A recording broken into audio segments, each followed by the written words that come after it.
Queridos, hoje eu quero falar com você sobre um tema que é o tema do nosso ano. O tema do nosso ano, intimidade com o céu. Você que não esteve aqui no culto da virada, nós revelamos o novo tema do ano da nossa igreja. A nossa igreja, ela trabalha com temas durante todo o ano. E para esse ano, o Senhor colocou no coração do nosso pastor Josué Valando Júnior, lá o pastor na nossa sede, esse tema, intimidade com o céu.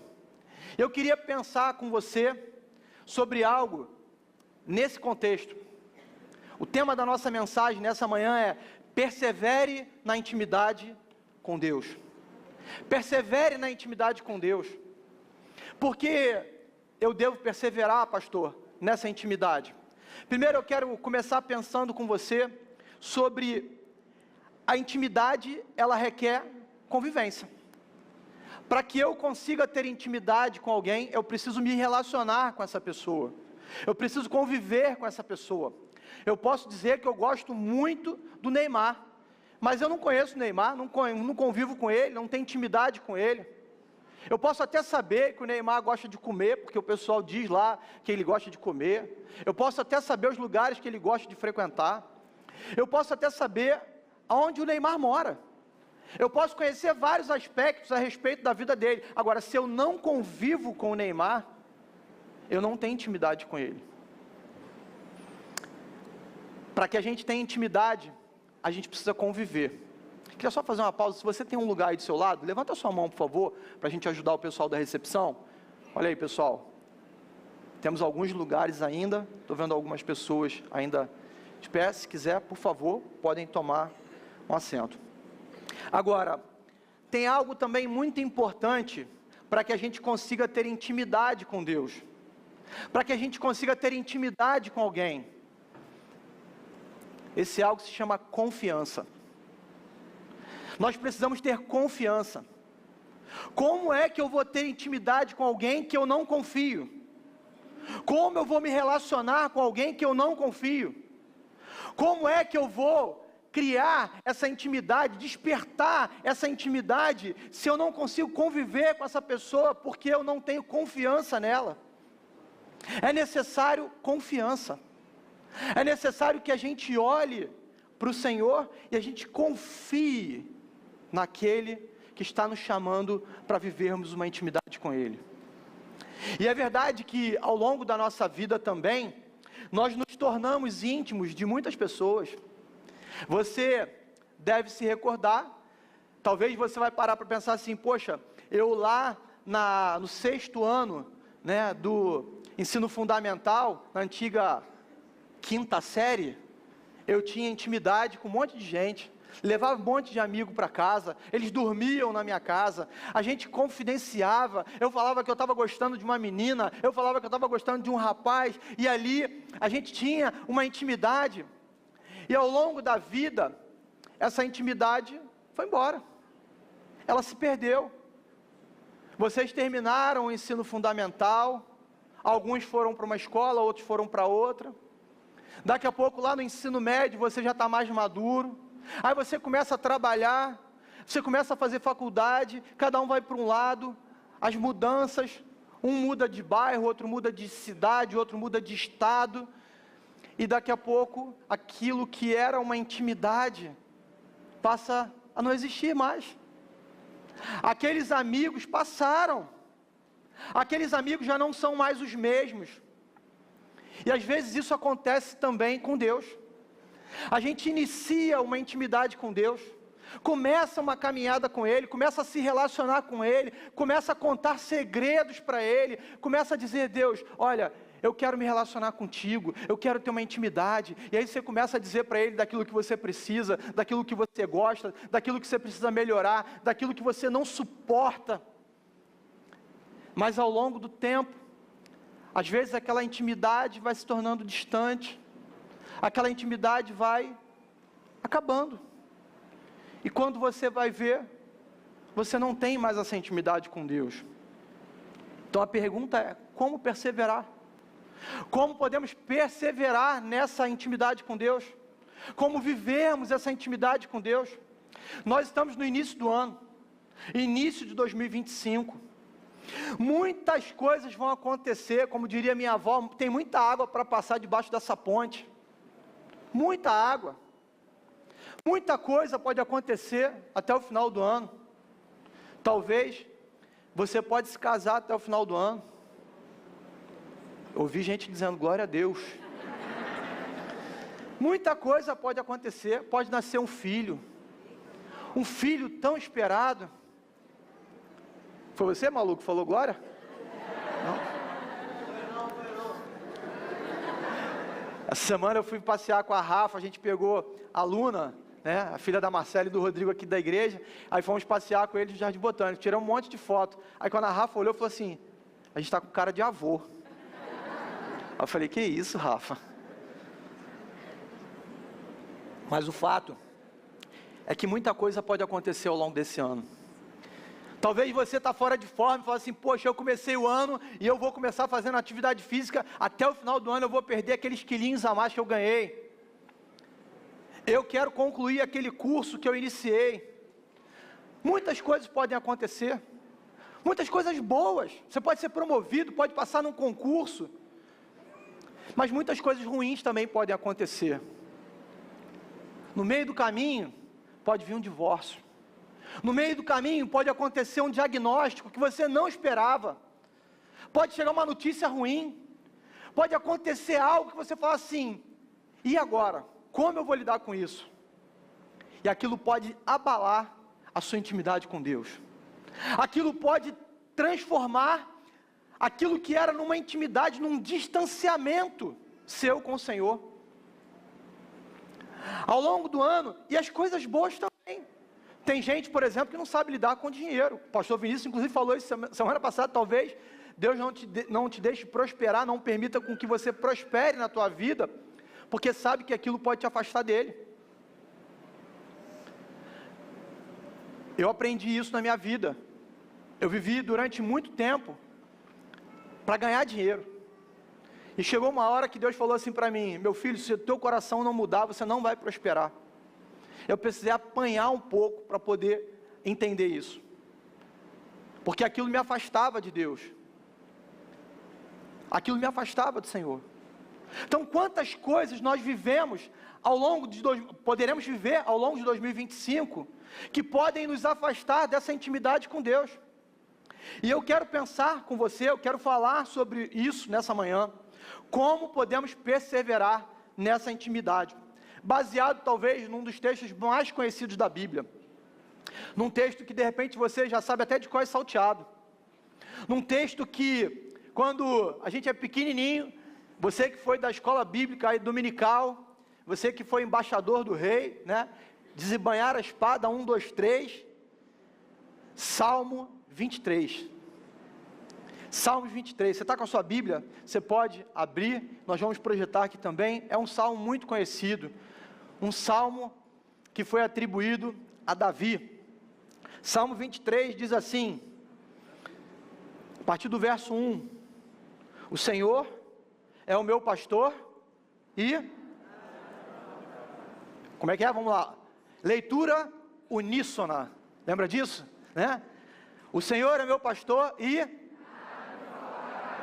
Guarde essa frase. O Senhor é meu pastor e... Ele me faz repousar em pastos verdejantes e me conduz às águas tranquilas. Restaura-me o vigor, guia-me pelas veredas da justiça por amor ao seu nome. Mesmo que eu ande por um vale de densas trevas, ou ainda que eu ande pelo vale da sombra da morte, não temerei perigo algum, pois tu estás comigo, a tua vara e o teu cajado me confortam ou me consolam. Preparas um banquete diante de mim na presença dos meus inimigos. Unges a minha cabeça com óleo e o meu cálice transborda. Certamente a bondade e a misericórdia ou o amor leal me seguirão todos os dias da minha vida e habitarei na casa do Senhor para sempre. Vamos orar? Deus, essa é a tua palavra, Pai. E nós queremos te pedir que o Senhor fale ao nosso coração nessa manhã, através do teu Espírito Santo. Em nome de Jesus. Amém. Queridos, esse salmo aqui, como eu falei, ele é um salmo que foi atribuído a Davi. A autoria desse salmo foi atribuída a Davi. É um salmo também conhecido como Salmo de Confiança. Salmo de Confiança. Interessante que Davi, ele começa dizendo assim: Ele, Deus, é o meu pastor. Curiosamente, ele fala aqui de um pastor que ele tem intimidade. Ele fala de um pastor que ouve a sua voz. Ele fala de algo que ele viveu. Davi foi um pastor de ovelhas. Ele sabia muito bem como funcionava esse trato, esse lidar com as ovelhas. Era a praia dele, era o ofício dele. É interessante que o historiador Rodrigo Silva, ele tem um estudo aprofundado sobre esse texto aqui, Salmo 23. E quando a gente olha para essa realidade, nesse estudo ele fala sobre isso, o pastor da ovelha, ele começa a caminhar com ela. E geralmente você vai ver um pastor de ovelhas, e ali tem um adolescentezinho, um pretinho, caminhando com ele. Ele vai aprendendo a pastorear. E o que eles dizem, a cultura que eles têm desse pastoreio, e de levar uma criança ali, um pretinho com ele, é porque a ovelha, ela ouve a voz do seu pastor. Então quando o pastor, ele dá um comando, a ovelha, ela atende aquele comando. Ela reconhece a voz do seu pastor. A ovelha, ela é um animal muito frágil. A ovelha não tem garras. A ovelha não tem uma mordida forte. Ela não tem dentes afiados. Ela não tem um veneno. Ela não consegue lidar com o predador. Ela se torna uma presa fácil. É um animal sensível demais.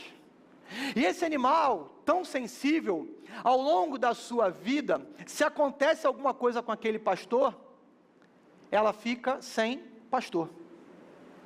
E essa ovelha, por ser um animal tão frágil, ela pode parar de comer, ela pode parar de beber água, ela começa a definhar, ela começa a sentir falta da voz do pastor. O Rodrigo Silva, ele relata que ele presenciou uma cena onde ele estava caminhando por um espaço que era muito estreito.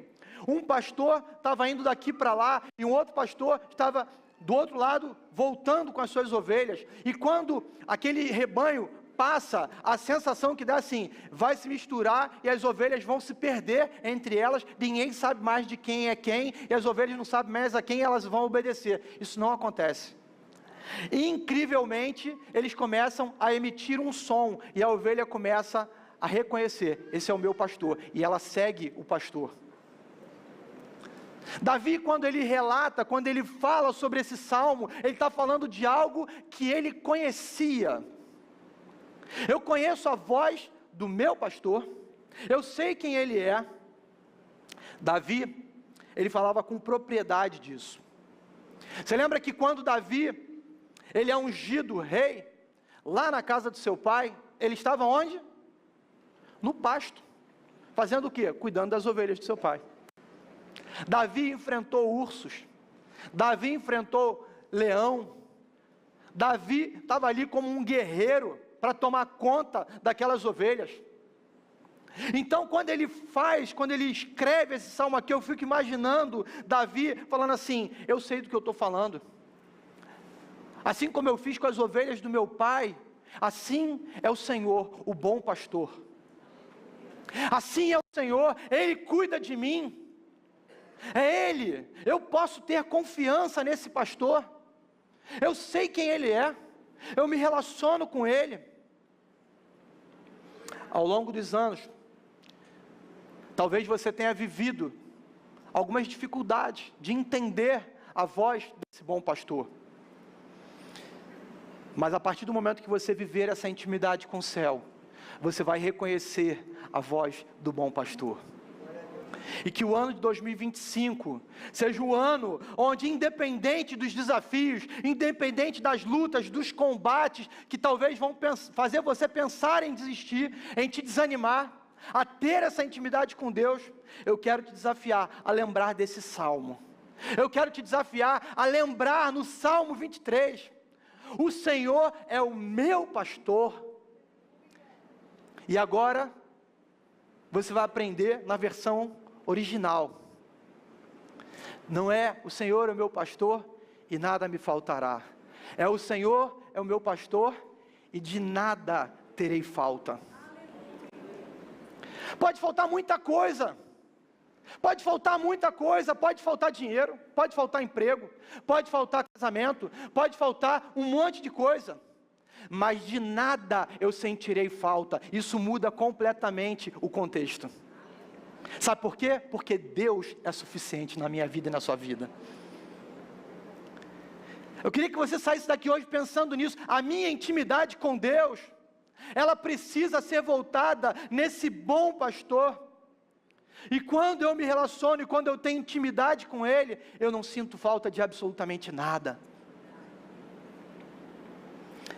Eu queria relembrar aqui, quem é das antigas vai saber, né? Isso é do tempo do pastor Wagner, ele que me contou isso.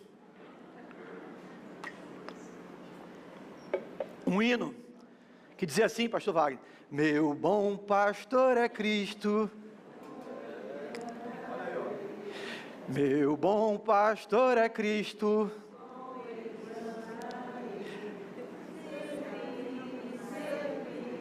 com Ele eu ando. Não é assim? 3 palavrinhas relançou. Mas isso aí é da época do pastor Wagner, né? Tinha o regente do coral lá, ele fazia parte do coral, né? E estava lá ele e o Eldo junto cantando, né, Eldo? Essa música, ela retrata isso.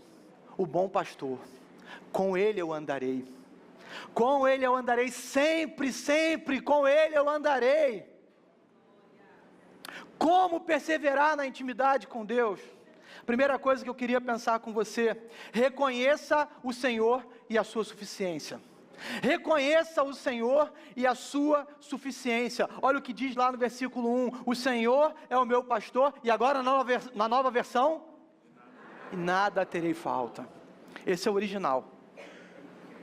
Essa é a versão original desse texto. Reparem que quando Davi, ele fala sobre isso, ele está nos trazendo uma lição. Nós vivemos num mundo hoje, numa era de insatisfação. Nada nos satisfaz. Há uma busca intensa pela satisfação do prazer. Você está lá, conversando com alguém, aí você fala assim: poxa, eu queria comprar a camisa do Flamengo, uniforme novo do Flamengo, aí Eldo, tá bonito demais, queria comprar a camisa do Flamengo. Aí, você vai lá daqui a pouco, na sua rede social, o que aparece para você? Propaganda de quê? Pode falar, botafoguense. Camisa do Flamengo, né? Aparece lá, camisa do Flamengo. Você dá um Google procurando assim, tênis para corrida. Daqui a pouco começa a aparecer tênis para corrida. Você foi, que eles chamam, cucado. E aí começa a aparecer um monte de coisa para você. E é interessante que tem algumas coisas que enquanto a gente não compra, enquanto a gente não faz, não gera satisfação. Você fica com aquilo aí: rapaz, olha lá, tá vendo? Tá aparecendo aquele tênis para mim, é para eu comprar mesmo. Olha, é de Deus. É de Deus, tem que comprar. Não tem nem limite no cartão, mas tem que comprar, né? Tenho 5 tênis lá, mas vou comprar mais um. Há uma insatisfação dentro de nós. Há uma insatisfação que nos faz o tempo inteiro procurar satisfazermos com algo externo. O que o Davi está ensinando aqui para mim e para você é o seguinte: que se o Senhor é o meu pastor, eu não tenho falta de nada. Nada me falta. Nada me falta, pastor. Você não sabe o que você está falando. Eu recebi um diagnóstico horrível, meu irmão. Nada vai te faltar. Nada vai te faltar. Pastor, eu estou desempregado, meu irmão. Nada vai te faltar. A gente precisa viver esse salmo. Nós precisamos entender que isso aqui é uma realidade. O salmista, ele começa dizendo assim: o Senhor é o meu pastor. Ele poderia dizer assim, né? O Senhor é o nosso pastor. Ele não poderia falar? O Senhor é o nosso pastor. Mas ele trata isso como algo pessoal. na primeira pessoa do singular. Ele diz assim: Ele é o meu pastor. Será que você pode dizer isso essa manhã? O Senhor, Ele é o meu pastor. Ele é o meu pastor, eu sei quem Ele é, eu conheço a voz dEle, eu sei da suficiência que Ele pode trazer na minha vida, eu sei que quando eu estou com Ele, de nada eu tenho falta. Davi, ele fala de uma experiência pessoal. Eu fico imaginando Davi se lembrando dos momentos que ele viveu com o Senhor, de quantas provisões, de quantas coisas ele viveu. Ele olhando para aquilo e falou assim: eu quero ser ovelha porque eu tenho um bom pastor. Eu quero ser ovelha. Eu aceito o pastoreio dele porque ele tem o melhor para mim. O Senhor é o meu pastor. O salmista, ele entende a suficiência do Senhor.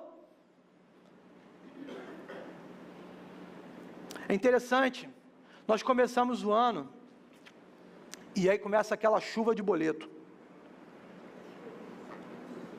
Já ouviu falar na chuva de boleto? Boleto do IPTU chega, boleto do IPVA chega, boleto da escola chega, boleto do material escolar chega. E, meu irmão, é chuva de boleto. Você começa a ficar enlouquecido de tanta conta para pagar. Você começa a se preocupar: meu Deus do céu, como é que eu vou pagar isso tudo? Quem tem filho pequeno aí? Pergunta para o teu filho quando chegar em casa assim: você está preocupado com as contas? Ele está nem aí. Ele não está nem aí. Ele não sabe nem o que é IPTU. Ele não sabe nem que tem reajuste no aluguel. Ele não sabe nem que a tua parcela da Caixa Econômica, que dia que vence, quanto é, que tem reajuste, se aumenta, se diminui. Ele não está nem aí para isso. Ele não tem preocupação com isso. Ele não sabe dessas coisas e ele nem quer saber. Ele deita e dorme a cabecinha dele ali no travesseirinho, tranquilo. Ele só acorda para chorar, ou se ele já está na fase de falar assim: mamãe, estou com fome. É só isso. Sabe o que é isso? Confiança. Confiança. Alguém que sabe que o papai e a mamãe é o provedor. Eles são os provedores. Não vai deixar faltar. Por isso que Deus nos chama para sermos como criança, com um coração descansado no Senhor. Eu não estou preocupado com o dia de amanhã, porque o Senhor é o meu pastor e de nada eu terei falta. O Senhor é suficiente na minha vida. Ainda que me falte muitas coisas ao longo do ano de 2025, eu não vou abrir mão de perseverar na intimidade com o Senhor. Eu não vou abrir mão. Precisamos aprender a ter essa confiança, assim como a criança também. Como perseverar na intimidade com Deus? Viva na total dependência dEle. Viva na total dependência do Senhor. Olha o que diz lá no versículo 2: Ele me faz repousar em pastos verdejantes e me conduz às águas tranquilas. No versículo 2, Davi ele faz uma declaração completa da sua dependência ao Senhor. Ele faz uma declaração interessante, porque, para pensar, o ambiente onde Davi vivia era no Oriente Médio. Ele não estava vivendo aqui na zona sul do Rio de Janeiro, pertinho do Parque Lage, do Parque da Cidade. Quando você entra ali no Jardim Botânico, você vê aquela graminha verde, bonita, né? E aí Davi estava lá, colocando as ovelhinhas ali, para pastar. Olha, coisa linda, né? Quer aguinha, bebê? Aqui, ó, tem aguinha. Tem o riozinho que desce aqui, o Rio dos Macacos, que desce lá do horto, aqui, ó, aguinha fresquinha para você. O pasto está aqui verdejante. Não. Ele estava numa realidade completamente diferente. Davi estava num ambiente completamente diferente disso. Era o Oriente Médio. Era um lugar mais parecido com um sertão. Difícil de ter água, difícil de ter pastagem. Tinha que andar de um lado para o outro. Você ia atrás da água, caminhava horas e horas, debaixo de um sol quente, escaldante. Era algo cansativo. Mas Davi, ainda assim, ele experimenta essa intimidade com Deus. Ainda assim, ele confia na provisão, no repouso, na segurança das águas tranquilas e no refrigério que só o Senhor pode dar. Talvez, diante de cenários tão difíceis, a gente tenha dificuldade de ter essa intimidade com Deus. Quando o cenário não é tão favorável, às vezes a nossa tendência é esfriar nessa intimidade com Deus. Mas nós precisamos perseverar nessa intimidade com Ele. Nós precisamos perseverar, assim como Davi, cantar esse salmo e dizer para Ele: Senhor, eu espero o momento em que o Senhor vai me levar às águas tranquilas. Eu espero o momento em que o Senhor vai me tirar dessa turbulência e vai me levar para um lugar de repouso. Um lugar de pastagem, comida abundante, água fresca, refrigério. Durante esses dias, de verão, a gente teve aí no início do ano, dias muito quentes. Dia 1º, dia 2, estava bem quente, um calor intenso aqui no Rio de Janeiro, aquele dia onde a temperatura na sombra, ela chega aí a 45 graus. E a gente naquela correria do dia a dia, se você passa na praia, você olha aquele mar assim e fala assim: ah, como eu queria dar um mergulho. Ah, como eu queria um tempo de refrigério ali. E eu tirei esses 2 dias de descanso. E eu pude ir à praia. Estava aquele sol quente, eu não aguento mais o sol da praia, não consigo mais ficar ali, apesar de gostar muito da praia. Eu boto aquele guarda-sol, fico debaixo, todo emplastado de protetor solar, com aquela camisa UV, parecendo um vovozão, E ali, quando bate aquele calor intenso, eu vou lá, dou um mergulho naquela água geladinha, aí você volta, aquele refrigério, aquela coisa gostosa, aquele momento de você falar assim: ah, que coisa boa.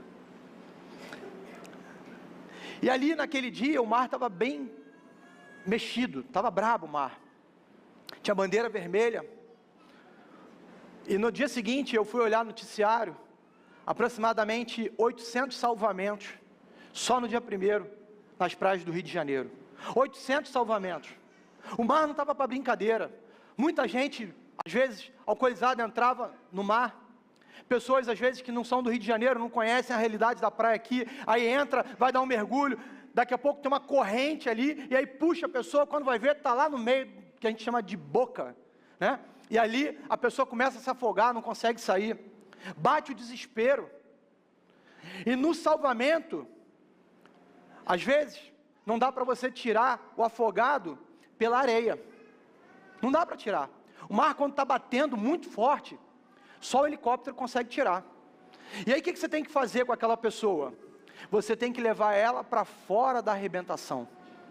A onda está batendo aqui, você tem que levar ela para trás da onda, para alto mar.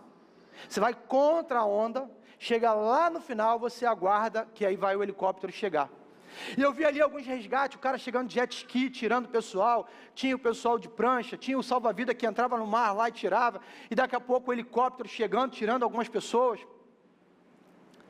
O fato é que, durante aquele processo do afogamento, a pessoa está ali recebendo onda na cabeça, onda na cabeça, onda na cabeça, e começa a beber água, entra no desespero, vou morrer. E a única alternativa dela é o quê? É o salva-vidas. Ela fica esperando para que o salva-vidas ou alguém, um surfista de prancha, alguém experiente, vá ali socorrê-la. Naquele momento, quando você tira a pessoa e leva ela para trás da arrebentação, ali você está seguro. Ali você está fora das ondas. O que Deus está nos ensinando nessa manhã é a vivermos nessa dependência. Talvez as ondas estejam batendo em você, castigando a tua vida. Você está ali se afogando, bebendo água, não sabe para onde correr. É onda para tudo que é lado, pastor. Quando eu penso que acabou, vem outra. E bate na minha cabeça, eu não sei nem onde eu estou. Irmão, deixa eu te falar, você tem um bom pastor. Você tem um bom pastor que deseja tirar você desse lugar onde as ondas estão te batendo, te açoitando e te levar para um lugar de tranquilidade.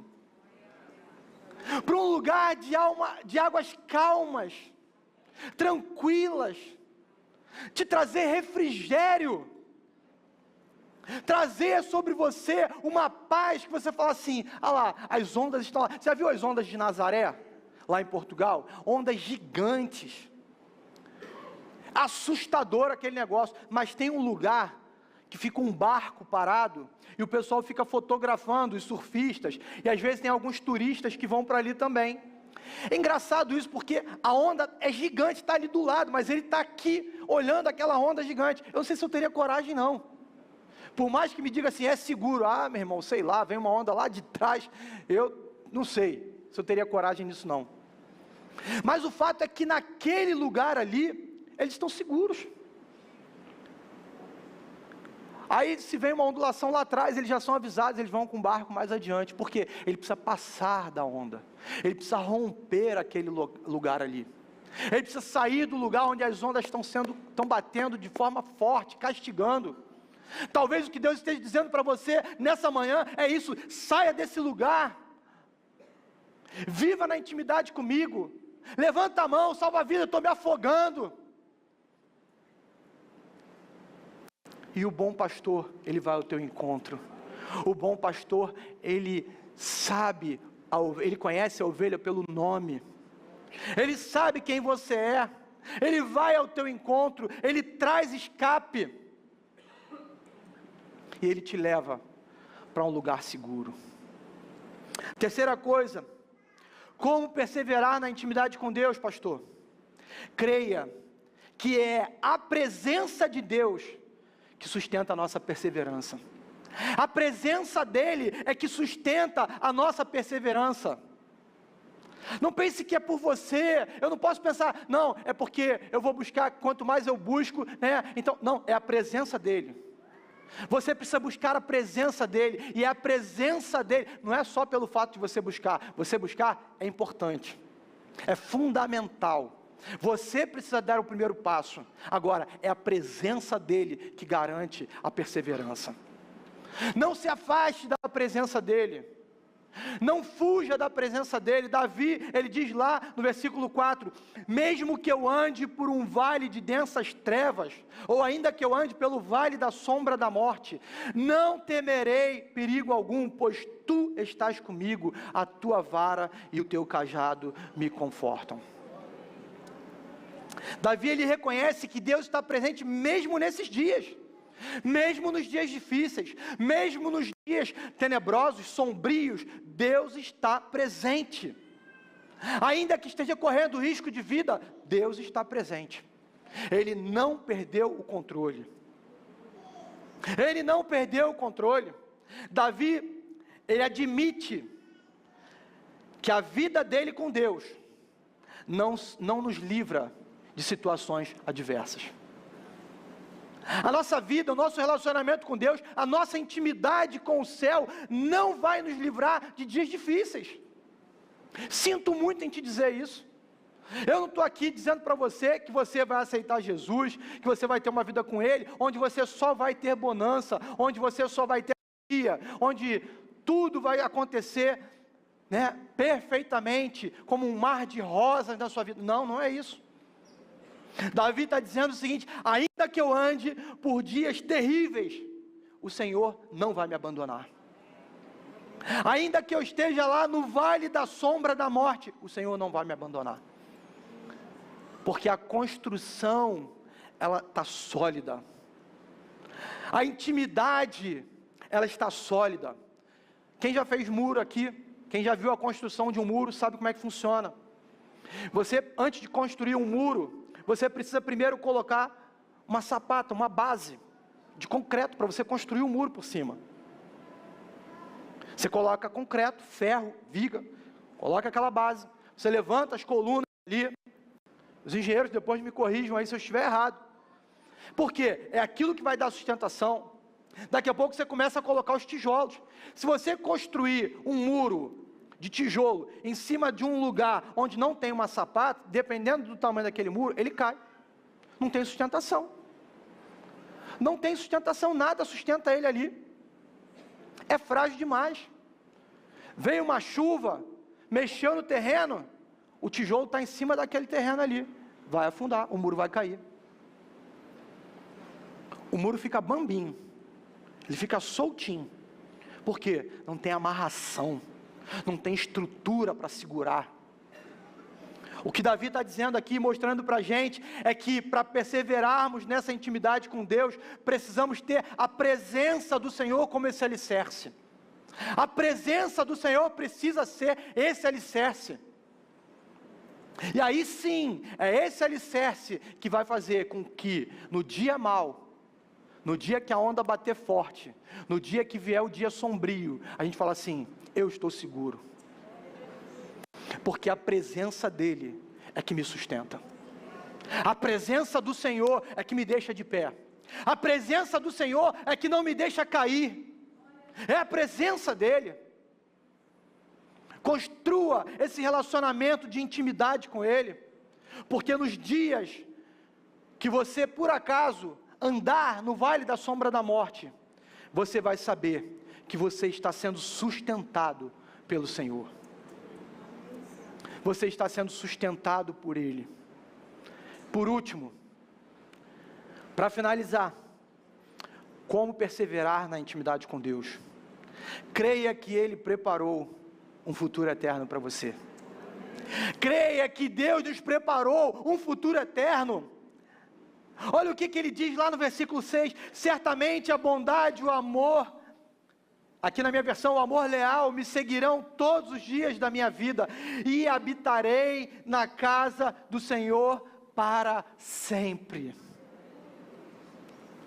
Há uma certeza no coração de Davi, há uma certeza no coração do salmista, dizendo que eu sei para onde eu vou, há um lugar preparado, há uma eternidade que foi preparada para mim.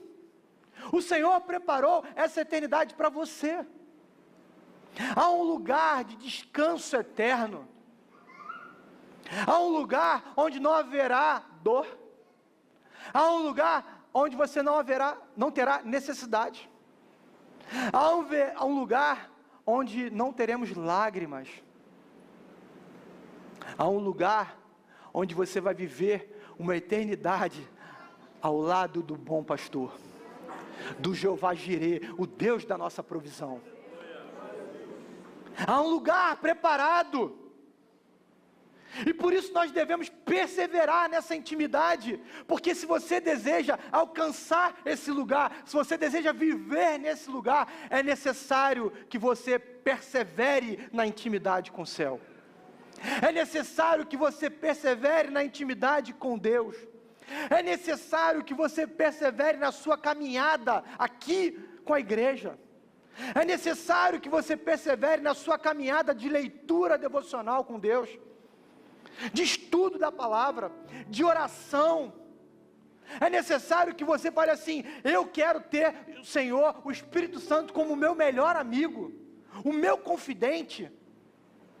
É necessário que a gente entenda que perseverar na intimidade com Deus não nos deixa dúvida. Davi, ele diz assim, certamente, ele não tem dúvida, certamente a bondade e a misericórdia do Senhor estarão comigo, certamente há um lugar preparado, certamente o Senhor está me aguardando, não tem dúvida nenhuma. Davi, ele não deixa sombra de dúvida aqui, ele fala com certeza, ele sabia disso, ele sabe que durante a jornada da vida, o Senhor estaria com ele. Paulo, lá em Atos dos Apóstolos, capítulo 13, versículo 22, ele diz assim, depois de rejeitar Saul, levantou-lhes Davi como rei, sobre quem testemunhou, encontrei Davi, filho de Jessé, homem segundo o meu coração, ele fará tudo o que for a minha vontade. Meu irmão, você está aprendendo aqui com os dois camaradas talvez mais importantes da história da Bíblia, depois de Jesus Cristo, Davi e Paulo. Davi, o homem segundo o coração de Deus. Paulo, aquele que escreveu quase a metade ali do Novo Testamento. Duas feras braba. Paulo está dizendo assim: Davi foi um homem segundo o coração de Deus. Ele tem muito a nos ensinar. Esse salmo que foi atribuído a Davi, ele tem muito a nos ensinar.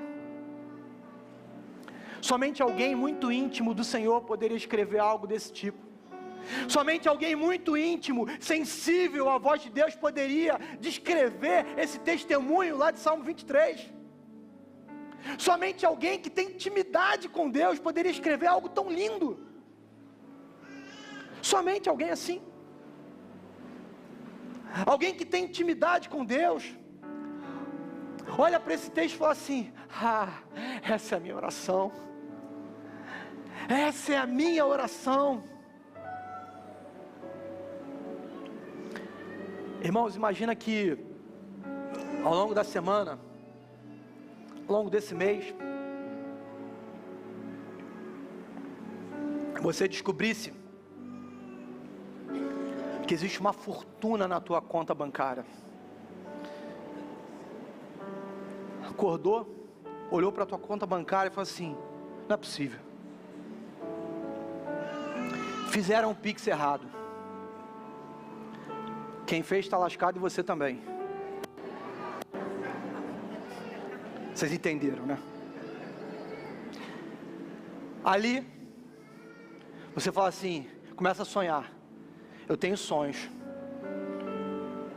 Esse dinheiro vai dar para ajudar fulano. Esse dinheiro vai dar para ajudar minha família. Esse dinheiro meus filhos vão se formar. Esse dinheiro eu posso trocar de carro, posso comprar meu apartamento, posso comprar minha casa de praia. Esse dinheiro vai me proporcionar uma viagem lá para não sei onde. Esse dinheiro vai me trazer segurança. Esse dinheiro vai me trazer conforto. Você descobriu uma fortuna. Você começa a sonhar, você começa a pensar, você começa a idealizar um monte de coisa. Você fala assim: agora a campanha da igreja vai. Agora vai.